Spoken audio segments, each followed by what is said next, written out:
Hallelujah. सभी को जय मसीह की। हम वचन पढ़ेंगे उत्पत्ति से अध्याय 24 का, जिसमें हम इसहाक के विवाह के वर्णन के विषय में पढ़ रहे हैं। हालेलुया।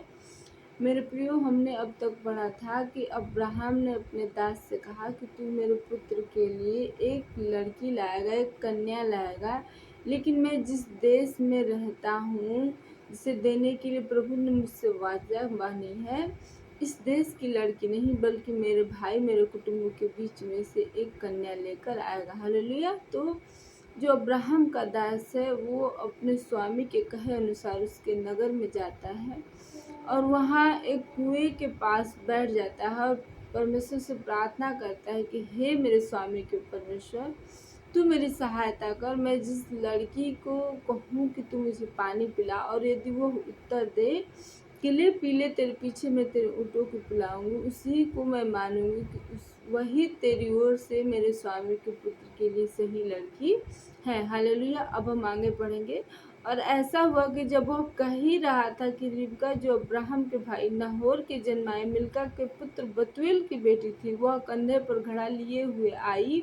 वह अति सुंदर और कुमारी थी और किसी पुरुष का मुंह न देखा था। वह कुएं में सोते के पास उतर गई और अपना घड़ा भर के फिर ऊपर आई। तब वह दास उससे भेंट करने को दौड़ा और कहा कि अपने घड़े में से थोड़ा पानी मुझे पिला दे। उसने कहा कि हे प्रभु, ले पी ले, और उसने जल्दी से घड़ा उतार कर हाथ में लिए लिए उसको पिला दिया। हालेलुया। हम क्या देखते हैं कि आगे जो अब्राहम का दास है, वो परमेश्वर से प्रार्थना कर रहा था, तो रिबिका नाम की एक लड़की है जो अब्राहम के वंशज से थी। वह अति सुंदर थी। जब वह कुएं से पानी भर के ऊपर आई, तो जो अब्राहम का दास वो दौड़ के उसके पास जाता और कहता है कि मुझे पानी पिला दे। तो जो रिबिका है वो उत्तर देती है कि ले पी ले, और आगे भी वचन बोलती है कि तेरे पीछे मैं तेरे ऊँटों को भी पिलाऊंगी। हालेलुया। जब वह उसको पिला चुकी, तब कहा कि मैं तेरे ऊँटों के लिए भी तब तक पानी भर भर लाऊंगी जब तक वे पी न चुके। तब वह तुरंत अपने घड़े का जल हौदे में उड़ेल कर फिर कुएं पर भरने को दौड़ गई। उसके सब ऊँटों के लिए पानी भर दिया। वह पुरुष उसकी ओर चुपचाप चंभे के साथ ताकता हुआ सोचता था कि हुआ ने मेरी यात्रा को सफल किया है कि नहीं। हालेलुया। मेरे प्रिय, रिबिका क्या करती है कि जब अब्राहम के दास को पानी पिला चुकी है, तो वो झटपट से कुएं के पास जाती है और पानी भर भर के तब तक लाती जाती है कि जब तक कि ऊँट पानी पी न चुके। हालेलुया। मेरे प्रियो, जो अब्राहम का दास है, वो रिबिका को देख रहा है कि क्या परमेश्वर ने मेरी प्रार्थना का उत्तर दे दिया है, क्या प्रभु ने मेरी यात्रा को सफल कर दिया, क्या यही लड़की है जो प्रभु की ओर से है।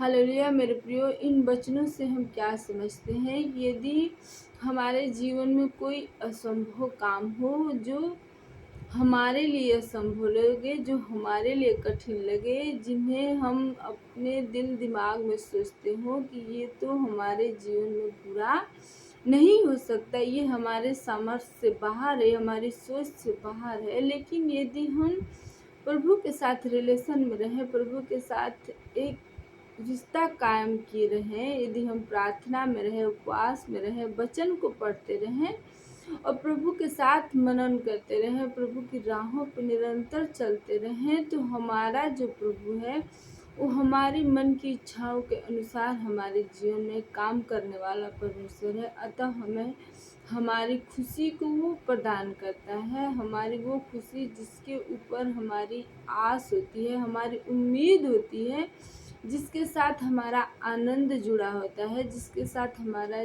जीवन जुड़ा होता है, वो खुशी, वो हार्ट डिजायर को, वो दिल की इच्छा को हमारा प्रभु हमारे जीवन में पूरा करता है। हालेलुया। मेरे प्रियो, हमें अपने रिश्ते को प्रभु के साथ मजबूत करना है। ऐसा नहीं कि हम प्रभु के साथ प्रार्थना में न हो, वचन भी न पढ़ते हो, उपवास भी न रहते हो, कि हमें जिन वस्तुओं की आवश्यकता है, जिस फैसले को हमें करना है, उसे हम प्रभु के साथ, प्रभु के पास न लेके जाएं, घुटने पे आके प्रार्थना न करें और प्रभु उसे हमारे जीवन में पूरा कर देगा। नहीं मेरे प्रियो, हमें प्रभु की उपस्थिति में जाना है, उन विषयों के ऊपर प्रार्थनाएं करनी है, रोजों में रहना होगा, वचनों को पढ़ना होगा, अपने आपको एक बलिदान के स्वरूप प्रभु के सामने समर्पित करना होगा। तब जो हमारा प्रभु है, जो आत्मा है, जो आत्मिक कामों को महत्व देता है, हमारे दिल के अनुसार हमारे जीवन में काम करेगा। आमीन।